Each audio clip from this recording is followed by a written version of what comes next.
이날 밤 소녀는 몰래 덕수의 할아버지네 호두밭으로 갔다. 낮에 봐두었던 나무로 올라갔다. 그리고 봐두었던 가지를 향해 작대기를 내리쳤다. 꽃송이 떨어지는 소리가 별나게 크게 들렸다. 가슴이 선뜻했다. 그러나 다음 순간 굵은 호두야 많이 떨어져라, 많이 떨어져라. 저도 물을 힘에 이끌려 마구 작대기를 내리치는 것이었다. 돌아오는 길에는 여리틀을 다리 채우는 그늘만 골라 짚었다. 그늘의 고마움을 처음 느꼈다. 불룩한 주머니를 어루만졌다. 호디송이를 맨손으로 깠다가는 몸이 오르기 쉽다는 말 같은 건 아무렇지도 않았다. 김은 벌어진 섬마다 꽃이 피었다.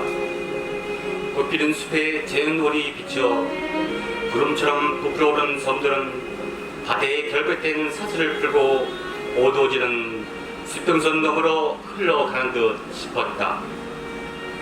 무트로 건너온 새들이 저무는 섬으로 돌아갈 때 물 위에 깔린 노른 수평선 쪽으로 몰려가며 소명을 했다.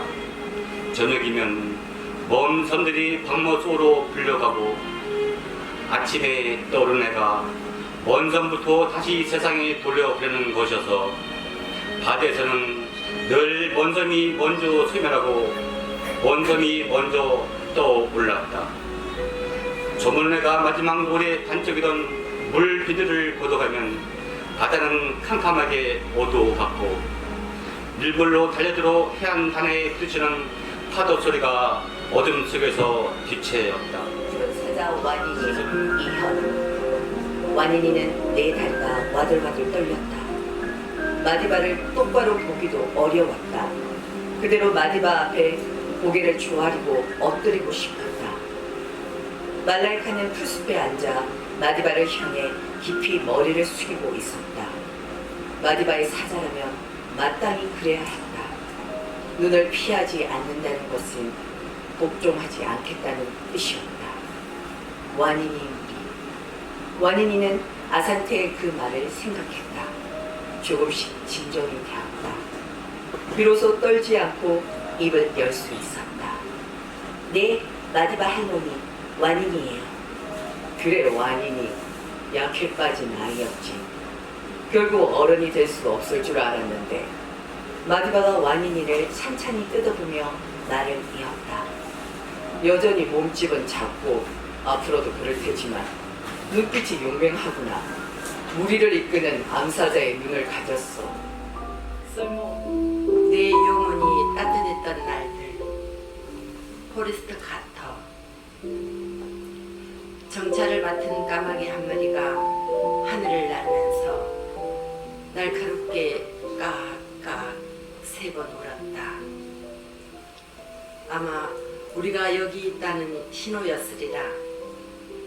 해가 나무에서 죽음에 가보신 얼음을 서서히 벗겨감에 따라 산 전체에서 살랑거리고 소금거리는 소리들이 되살아났다. 할아버지도 나처럼 눈을 모으고 귀를 기울이고 계셨다. 영혼의 마음은 근육과 비슷해서 쓰면 쓸수록 더 커지고 강해진다. 마음을 더 크고 튼튼하게 가꿀 수 있는 비결은 오직 한 가지. 상대를 이해하는데 마음을 쓰는 것뿐이다. 레미제라블, 빅토르 위고. 장반장은 가난한 농가에서 태어났다. 지질이 가난한 것도 모자라 아주 어려서 부모를 잃고 고아가 되었다. 가족이라고는 아이들 7을 데리고 가부가 된 누이 하나가 전부였다. 누이는 고아가 된 장발장을 데려다 키웠고 장발장이 25살 때 매형이 죽자 그 집안의 가장이 되었다. 그러던 중 혹독한 겨울이 왔다. 그 당시 젊은이들의 처지가 그랬듯이 장발장은 일거리를 찾을 수가 없었고 집에는 아이들을 위한 빵이 없었다. 어느 일요일 저녁 장발장은 굶주린 조카들을 보다 못거리에 나가 빵집 유리창을 깨고 빵을 훔치다가 붙잡혔다. 그는 가해치니까 절도 혐의로 체포되었고 유죄 판결을 받아 5년형을 받았다. 연금술사 감옥에 파울로 코엘료. 그는 자신의 마음이 속삭이는 얘기에 온통 귀를 기울이며 계속 말을 타고 사막을 달렸다. 오직 자신의 마음만이 보물이 숨겨진 정확한 장소를 알려줄 터였다. 그대의 보물이 있는 곳에 그대의 마음 또한 있을 것이네. 연금술사는 말했었다. 그러나 그의 마음은 보물과는 무관한 다른 이야기를 하고 있었다. 그리고 지금까지 여정에서 만났던 새로운 발견들, 책들, 여러 변화에 대해 이야기했다. 그러다 그가 어느 모래 언덕을 오르려 할 때 그제서야 비로소 그의 마음이 그에게 속삭였다. 내가 울음을 터뜨리게 될 장소를 그냥 지나치지 마. 그 자리가 바로 내가 있는 곳이고 내 보물이 있는 곳이니까. 라임 오렌지 나무 바스콘셀로스 가난에 찌든 손가락 얼마나 슬픈 크리스마스 만찬이었는지 나는 기억조차 하고 싶지 않다. 모두들 아무 말 없이 음식을 먹었다. 아빠는 빵만 조금 맛보았을 따름이다. 면도도 하지 않았고 자정미사에도 가지 않았다. 그보다 더 슬픈 일은 이야기를 하려 하지 않았다는 것이다. 아기 예수의 탄생을 축하하는 날이라기보다는 죽음을 슬퍼하는 날 같았다. 아빠는 모자를 집어들고 밖으로 나가버렸다. 나간다는 말도 성탄을 축하한다는 말도 없이 슬리퍼를 신은 채 그렇게 나가버렸다.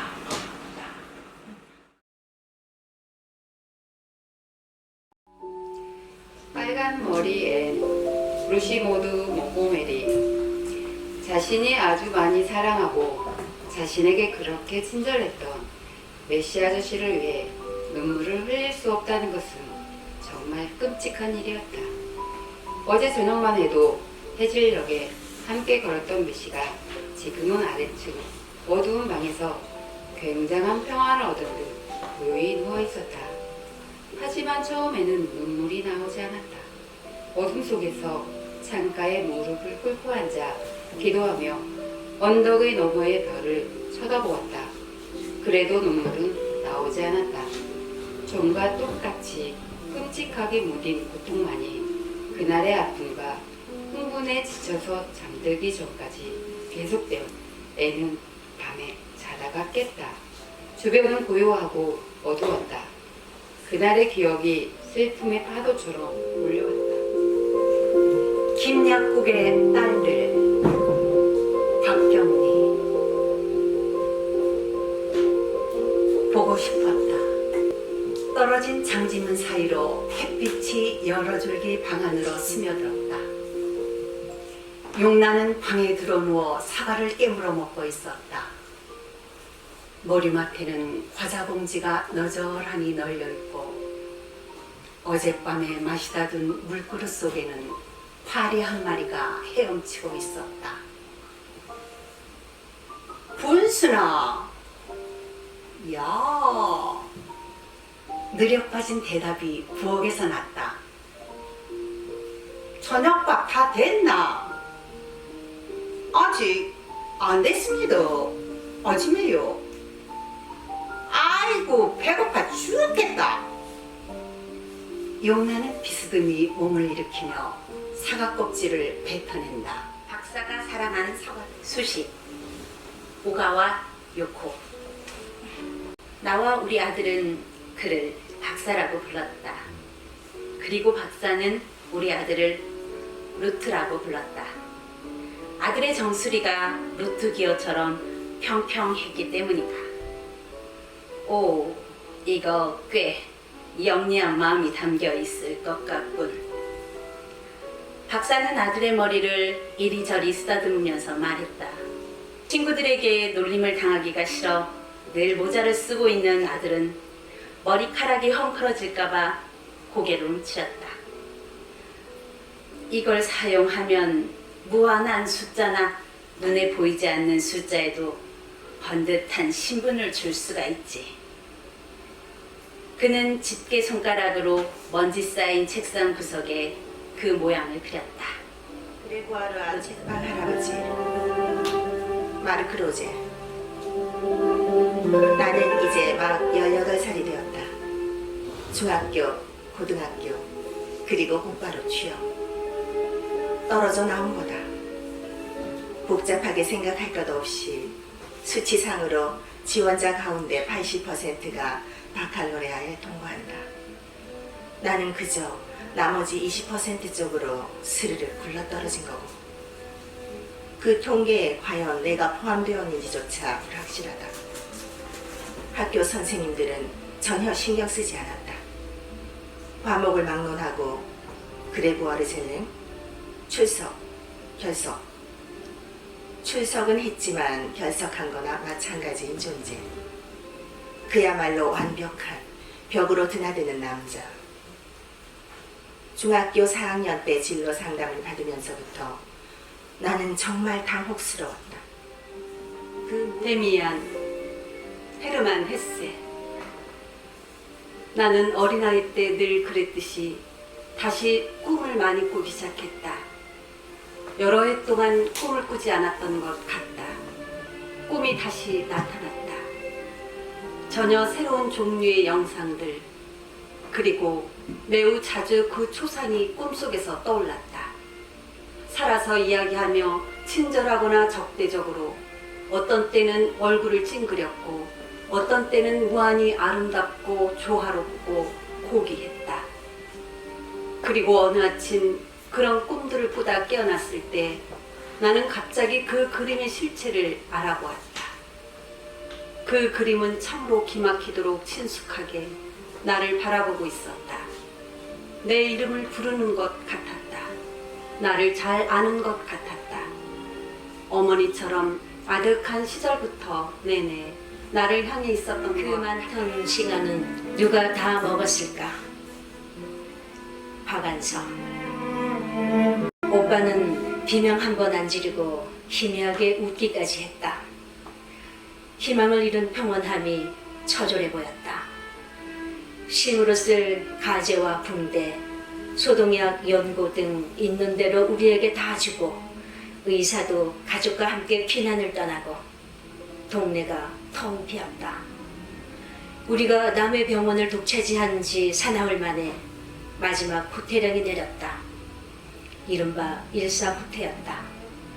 거의 다 떠난 줄 알았는데 행여나하고 관망하던 사람들이 한꺼번에 쏟아져 나와 국도를 질주하는 소리와 낮게 뜬 헬리콥터에서 마이크를 대고 피난을 독려하는 소리가 어우러져 조그만 병원을 들썩들썩 흔드는 것 같았다. 실상 집보다 우리 마음은 더 심하게 흔들리고 있었다. 엄마가 먼저 우리의 동요를 대변했다.